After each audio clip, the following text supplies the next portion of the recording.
তো আমরা ভিডিও শুরুতেই দেখতে পাই একটি ট্রাক ড্রাইভারকে, আর একটি ট্রাক ড্রাইভারই পারে একটি জাতিকে ধ্বংস করতে।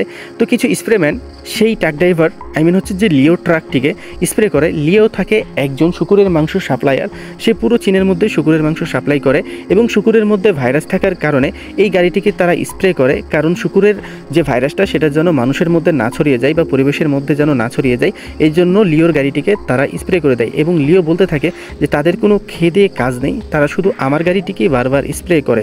তারপরে লিওর গাড়ির নিচে হঠাৎ করে একটি কিছু অ্যাক্সিডেন্ট হয়ে যায়। এরপর লিও তার গাড়িটিকে দাঁড় করিয়ে সে গাড়ি থেকে নিচে নেমে দেখে যে সে একটি হরিণকে মেরে ফেলেছে বা তার গাড়ির নিচে একটি হরিণ পড়ে গিয়েছে।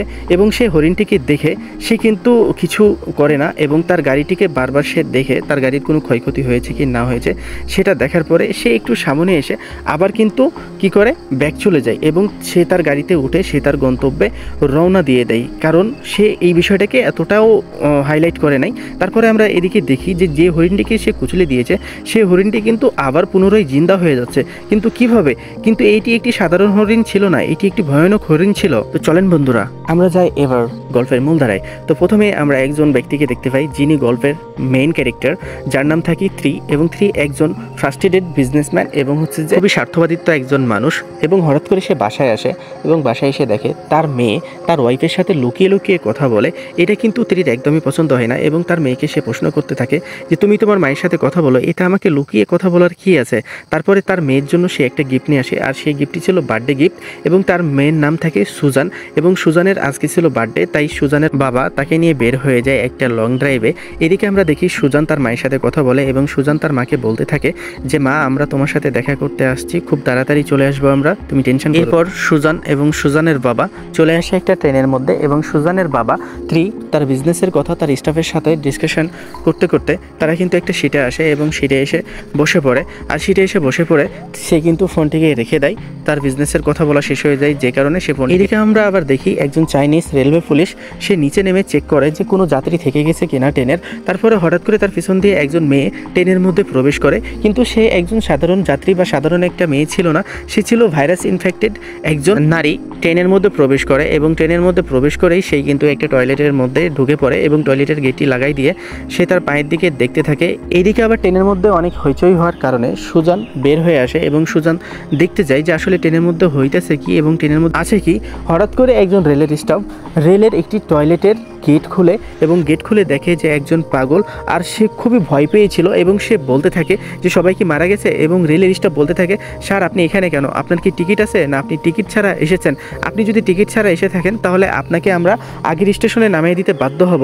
এই পাগল বলতে থাকে সবাই কি মরে গেছে, সবাই কি মরে গেছে? এইটা দেখে সুজান অবাক চোখে দেখতে থাকে। এরপর দেখা যায় যে মেয়েটি বাথরুমে ঢুকে গেছিল সে কিন্তু অস্বাভাবিক আচরণে সে রেলের মধ্যে দিয়ে যে ট্রেনের মধ্যে দিয়ে হাঁটতে থাকে। একটা সময় হাঁটতে হাঁটতে সে এসে কিন্তু হঠাৎ করে পড়ে যায়। এই ফাঁকা রয়েছে ওই টয়লেটে, যে তুমি টয়লেট করে আসো, এখানে একজন ঢুকে রয়েছে এবং সে টয়লেটটি সুজানকে দেখায় দেয় এবং সে বলে যে ওই টয়লেটে তুমি যে তোমার কাজটা। যে মেয়েটি পড়ে গেছে সে কিন্তু উত্তর নেয় না। হঠাৎ করে এদিকে সুজানের বাবা সুজানকে খুঁজতে থাকে যে সুজান গেল কোথায় এবং সে তার সিটটি থেকে উঠে সুজানকে খুঁজতে থাকে। এদিকে আমরা দেখি যে সেই রেলের স্টাফ মেয়েটি সেই মেয়েটিকে ওঠানোর জন্য চেষ্টা করে এবং সে তাকে বলতে থাকে ম্যাডাম আপনার ঝাঁপিয়ে পড়ে এবং তাকে কামড়ে ধরে থাকে। এদিকে আবার রেলের যাত্রীরা এটা দেখে অবাক হয়ে এবং অবাক দৃষ্টিতে দেখতে থাকে এবং এই মেয়েটির ঘাড়ে চড়ে তাকে কিন্তু এমনভাবে কামড়ে ধরে থাকে, কোনোভাবেই ছাড়ে না। একটা সময় দুইজনই বগির নিচে লুটিয়ে পড়ে এবং লুটিয়ে পড়ার ফলে সেই মেয়েটিকে একদম কামড়ে সে মেরে ফেলে। এইদিকে আবার রেলের যাত্রীরা সেই মেয়েটির দিকে অবাক দৃষ্টিতে দেখতে থাকে এবং সে মেয়েটি একের পর এক মানুষকে সে কামড়াতে থাকে এবং রেলের একজন যাত্রী উঠে পড়ে এবং যে মেয়েটি রেলের স্টাফ ছিল, যে মেয়েটিকে কামড়ে ধরেছিল, সেও কিন্তু ভাইরাস ইনফেক্টেড হয়ে গেছে এবং একের পর এক সেও কিন্তু রেলের যে সকল যাত্রীগুলো রয়েছে তাদেরকে কামড়াতে থাকে, যে যাকে পারে তে তাকে কামড়ায়। আর কামড়াতে কামড়াতে একটা সময় এই বগিটি পরিণত হয় ভাইরাস ইনফেক্টেড বগিতে। এইদিকে সুজান টয়লেট থেকে বের হয়ে দেখে যে বগির মানুষগুলি এক একজন এক এক দিকে ছোটাছুটি করে, আর এটা দেখে কিন্তু সুজান অবাক হয়ে যায়। এদিকে সুজানের বাবা 3 সুজানকে খোঁজাখুঁজি করে কিন্তু সুজানকে কোনোভাবেই খুঁজে পায় না, সেও কিন্তু কিছু বুঝে উঠতে পারে না যে আসলে কি হচ্ছে। এইদিকে আবার রেলের একজন স্টাফ এসে বলছে সবাই ভাগো। হঠাৎ করে সুজানের বাবা সুজানকে নিয়ে দৌড় দেয়। কেন দৌড় দেয়? কারণ তাদের পিছনে ভাইরাস ইনফেক্টেড মানুষগুলি তাদেরকে তাড়া করেছে, যে কারণে সুজানের বাবা সুজানকে নিয়ে দৌড় দেয়। এদিকে আবার চোট তার বইয়ের টয়লেটের সামনে সে দাঁড়িয়ে দাঁড়িয়ে দাঁড়িয়ে সেও কিন্তু দেখে যে এক একজন মানুষ এক এক দিকে ছোটাছুটি করে, কিন্তু ভাইরাস ইনফেক্টেড একজন মানুষকে কামড়ে ধরে। এটা দেখে চোট তাকে ছোটাতে যায় যে এই তুমি এটা কি করছো, এটা তুমি কি করছো, পাগল হয়ে গেছো নাকি। তারপরে সে চোটকেও কামড়াতে যায় ভাইরাস ইনফেক্টেড মানুষটি। চোট এটা দেখে ভাইরাস ইনফেক্টেড মানুষটিকে বলতে থাকে যে তুমি কি পাগল হয়ে গেছো। তারপরে চোট তাকে একটা কিক মারে। এদিকে সুজানের বাবা সুজানকে নিয়ে দৌড় দেয়, কোনোভাবেই চোটকে সাহায্য করে না। চোট এটা দেখে অবাক হয়ে যায় যে একজন মানুষকে কেন সাহায্য করে না বা কেন সাহায্য করলো না।